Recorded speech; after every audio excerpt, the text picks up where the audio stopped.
Assalamu alaikum. My name is Muhammad Usama Zafar 2018 MA115.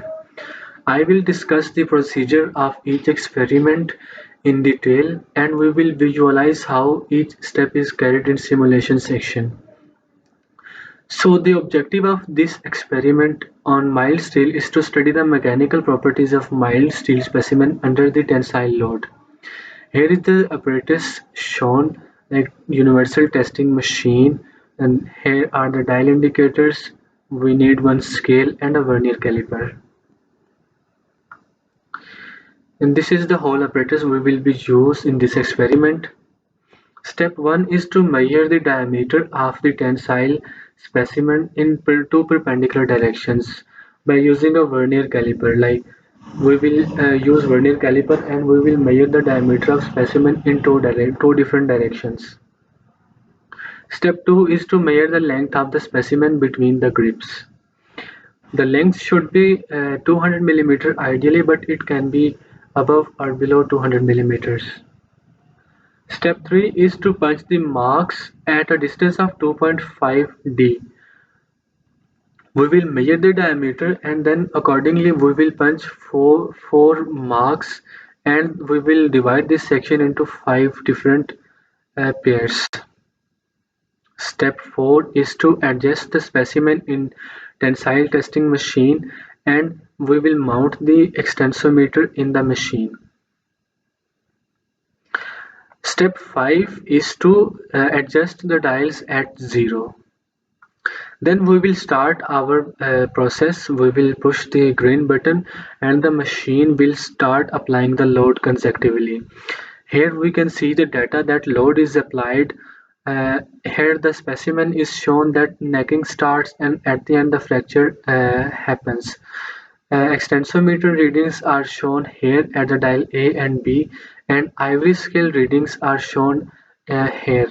What's the difference between these two readings? Extensometer reads only the readings up to or below the yield point, but above yield point the readings are shown in ivory scale. We will see the difference between these two readings in graphs. So step 7 is to plot the graph. Here you can see this graph is plotted between load and ivory scale reading. At start up to the yield point, the slope is usually linear and after the upper yield point, the curve starts lowering up to lower yield point and then the curve reaches up to UTS. After that the fracture stress happens. This is the load versus ivory scale readings that measures the graph from start to end. Step 8 is to plot the graph between load and extensometer reading. As you can see that this is a linear graph because this is the graph between load and extensometer reading. Extensometer only scales up to a yield point. We can view the slope from here. Step 9 is to join the two pieces of the sample and we will measure the diameter of the neck in order to measure the reduction in area of the specimen. Step 10 is to measure the final length between three punch marks in order to measure the extension in the specimen. At the end, we will calculate our yield strength, tensile strength, modulus of elasticity, percentage elongation and percentage reduction in area, and we will compare with the actual values. Now let's start the simulation section and we will visualize each step being carried out. The first step is to get all the apparatus like a universal tensile testing machine and dial gauges, extensometer and vernier caliper. After that we will measure the diameter with the help of vernier caliper that is coming out to be 12.47 millimeter in one direction and in the second perpendicular direction it is coming as 12.47 millimeter. We will take the average of the diameter and it comes out to be 12.47 millimeter. Step 2 is to measure the length of the specimen by the help of a scale. So the length of the specimen between the grips is 238 mm for our consideration. Step 3 is to punch the marks at 2.5 mm. This is how we will punch the marks at a 2.5 diameter. Diameter is 12.47 and we will multiply by 2.5, that is coming out to be 31.18 millimeter. This is the second punch mark, this is the third punch mark, and this is the last punch mark. We will divide the whole section in 5 different parts, as you can see here. In the next step, we will load our tensile testing machine. We will drag our specimen and we will fix into the tensile testing machine. After that, we will raise our tensile testing machine and we will mount the extensometer. In the next step, we will adjust the dial A and B to 0 like this. We will measure the least count of extensometer, that comes out to be 0.01 millimeter. We will start our experiment by pushing the green button. So you just have to see here the load is being applied and in turn the dials have noted down the readings like deformation. The necking has been started and finally the specimen breaks. Once our data has been collected, we will push the red button to stop our experiment. We can also download the data from here. Step 7 is to plot the graph. So as you can see that this is 0 point, this is upper yield point, let's suppose 41, this is lower yield point, let's suppose 39, this is UTS point and this is fracture point. This is the graph between load and ivory scale reading from start to fracture stress. This is the graph between load and extensometer reading. This is the very linear graph. We can view the slope from here. That is coming out to be 2.14. We can also visualize our data here. In step 9, we will join the two pieces of the test sample and we will measure the diameter with the final diameter with the help of vernier caliper. So our initial diameter was 12.47 millimeter and our final diameter is 8.46 millimeter.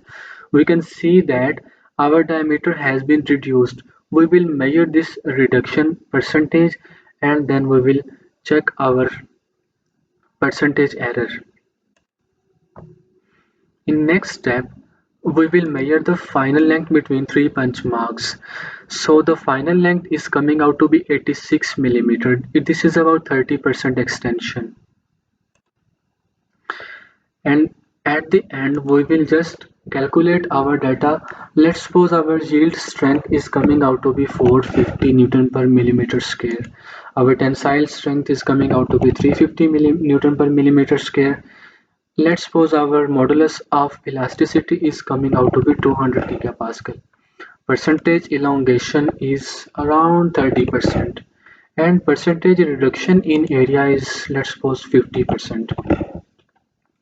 We can check our calculation with the actual one, as these are the actual values 335.87 and our calculated value is 450. So there is a percentage error of minus 33.9. This is a supposed value. We will actually calculate these values and we will check the error. Similarly, tensile stress is 25% error, modulus of elasticity 5.12% error, and the percentage elongation is around 19.74 and percentage introduction is 7.37.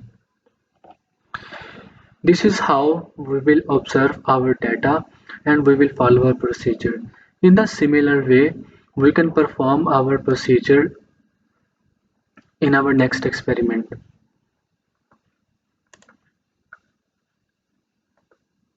We will perform the tensile test on cast iron.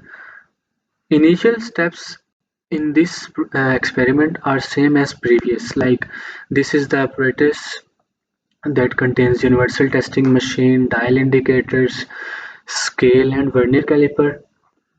The first step is to calculate the diameter with the help of vernier caliper. The second step is to measure the length of the specimen between the grips. That should be around 200 mm or 190 mm. In the next step, we will punch the marks at 2.5 diameter. After that, we will mount the extensometer and the specimen in universal tensile testing machine. Then we will push the green button to start our experiment. We will note down the data, and at the end when a fracture occurs, we will stop by pushing the red button. In next step, the graph is plotted between the load and the dial reading. You can see that almost all from start to here, the graph is linear, but then the slope decreases. Once we have plotted the graph, we will measure the final diameter and we will measure the final length. That is almost negligible. After that, we will calculate our values and put the data here. We can check the percentage error between calculated values and observed values. So let's start this simulation. How this each step is carried out as we have seen previously. First step is to get all the apparatus. Next we will measure the diameter with the help of vernier caliper, that is coming out to be 20.20 mm in one direction and 20.20 mm in perpendicular direction. So we will take the average that comes out to be 20.2 mm. That's how we can calculate the area by using the formula pi by 4 d square. It comes out to be 320.47 mm square. So step 2 is to measure the length of the specimen between the grips with the help of a scale. It comes out to be 195 mm. Step 3 is to punch the marks at a distance of 2.5 mm. This is second punch mark, this is third punch mark, and this is the last one. After that, we will load our tensile testing machine. We will drag the specimen into our tensile testing machine and we will put that in between the gap.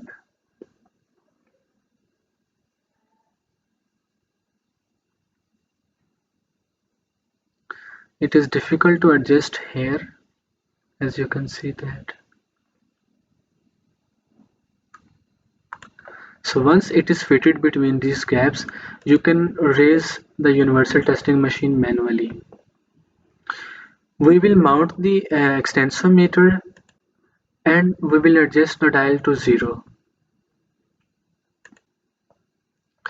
In next step, we will push the green button to start our experiment. As you can see, the load is being applied and the deformation is being observed. Just see here, the fracture will occur.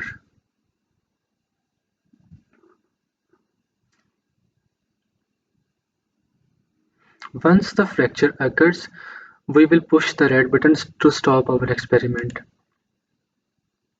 We have collected all the data and now we are all set to plot the graph. These are the readings and we can view the slope at 3 different points. As you can observe that slope 1 is 0.35, slope 2 is 0.21 and slope 3 is 0.46. The slope is decreasing and then increasing. In step 7, we will join the two pieces of the test sample and we will measure the final diameter with the help of vernier caliper. As you can see that the change in diameter is almost negligible as compared to mild steel. In step 8, we will measure the final length between the punch marks, and the change in length is also almost negligible as compared to mild steel. At the end, we will put our calculated values here of proof strength, tensile strength, secant modulus, tangent modulus, and modulus of elasticity, and we can check the error as we have observed previously.